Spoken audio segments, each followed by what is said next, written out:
В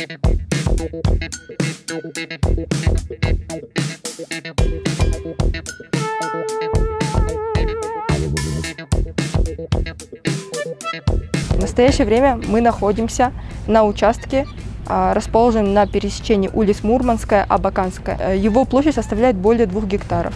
Нашим отделом комплексного проектирования был разработан проект по его благоустройству, куда входят как зоны для активного отдыха, так и для тихого отдыха. Здесь есть детские площадки, воркаут-зона, зона с обеденными столами, а также зона с настольными играми.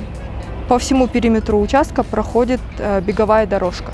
Так как объект расположен между производственными фабриками и жилыми домами, приоритетом для проекта было создание естественного зеленого барьера. Мы сажали преимущественно лиственные деревья, в особенности липы, которые известны своими высокими очистительными свойствами.